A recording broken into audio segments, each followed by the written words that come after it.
Hi friends, welcome to Good Thinking. Today I am going to tell you the story of Sri Ganesh. Of course, we all know who Ganesh ji is. He is the son of Lord Shiva and Parvati. How Ganesh ji came into existence? It is an interesting story. Nandi and Bringi were the attendants of Kailash. Of course, they are good servants to Shiva. So whenever Shiva wanted to enter the palace, they let him in. This displeased Parvati. She felt that she did not have any privacy. One day, Parvati Devi was taking bath. And guess what? Nandi let Shiva enter the palace at that time. So Parvati Devi was very upset that she is not having any privacy at all. So she discussed the matter with her friends. Then she decided to make an attendant on her own. She took some turmeric, a cosmetic material for her used for her bath, and the Ganges water, and with these two mixed in, she made some clay and made the idol of a beautiful boy. And she called him Ganesha. When Parvati Devi called him to life, Ganesha of course sprung to life. Since Ganesha came out of Ganges water and Parvati made him, he is also called Dvimatri, that is, son of two mothers.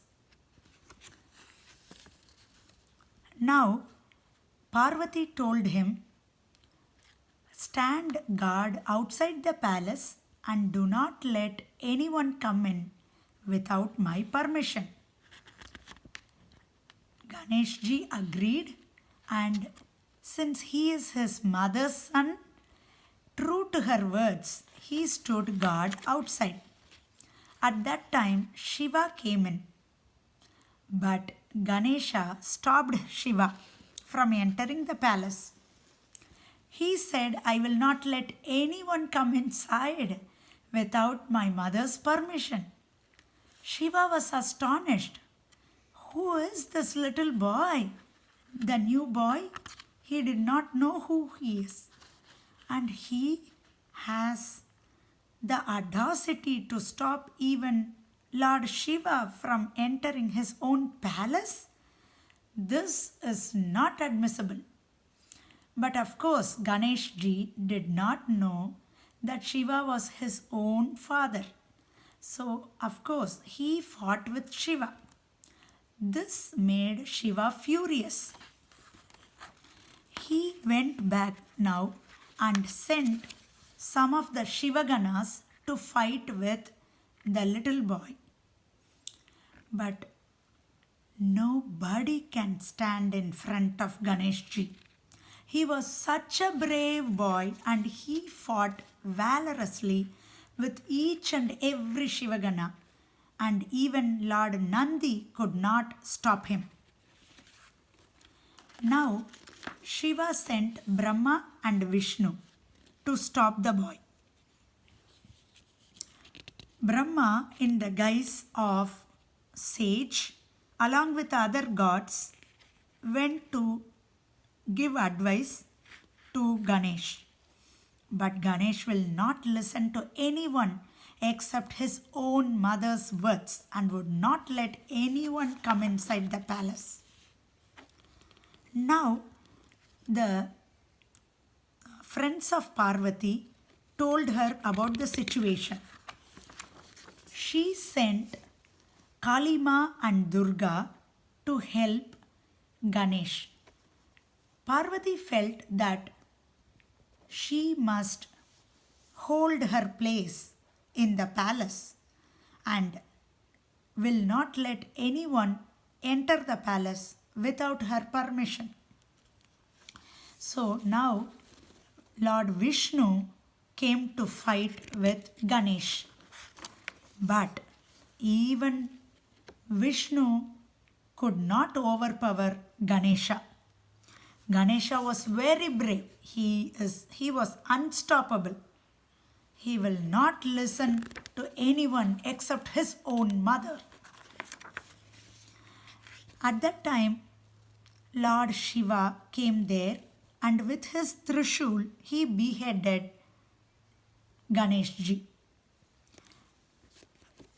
When Parvati heard about this, she was furious. How can anyone behead Ganesha? So she decided to teach each and every god and goddesses a lesson.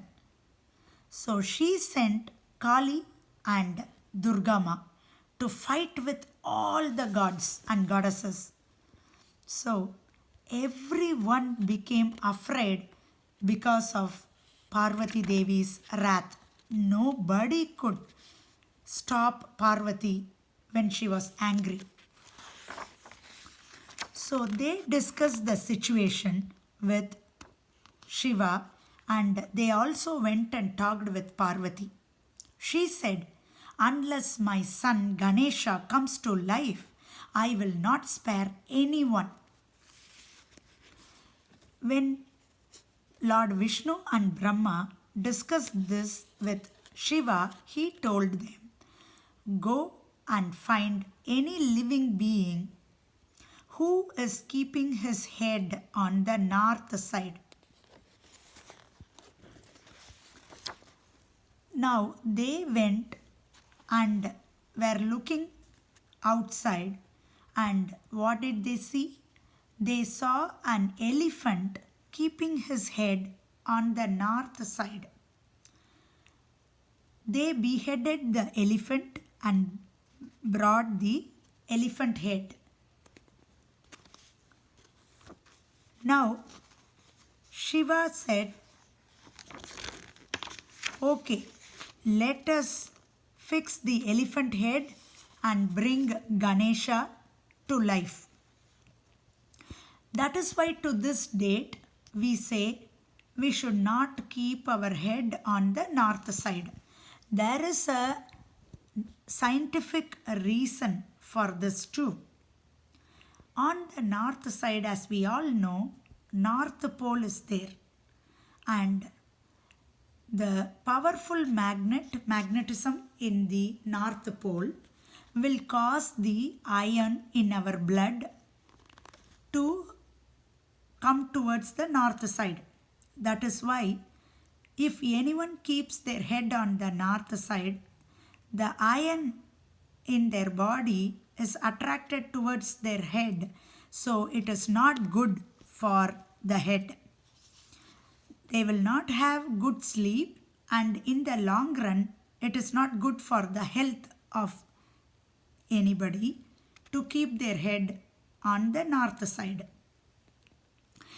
All our spiritual stories have science in their origin, but they are made in the form of interesting stories so that we will keep the truth and we will remember it and follow them.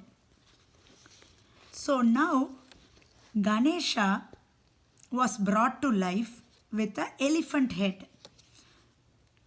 Of course, all living beings are equal in the eyes of gods. So that is why they did not distinguish whether it is an elephant head or a human head.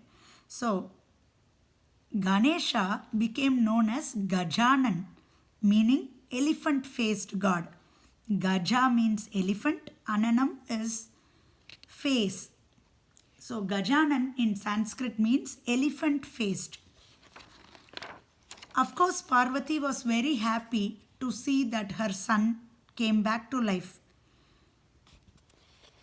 She made Gajanan sit in her lap. And she asked all the gods and goddesses, now my son should get all your blessings and should be given prime importance. He should occupy the place of the prime god who should be worshipped before any puja or any ritual gives fruit. And everyone should of course seek Ganesha's blessings before they can enter the premises of Kailash and see Parvati and Shiva. So that is why till this date the first son of Parvati and Shiva, Lord Ganesha, occupies the first place in all the pujas and rituals. Okay, thank you friends. Thank you for watching. I hope you enjoyed my story.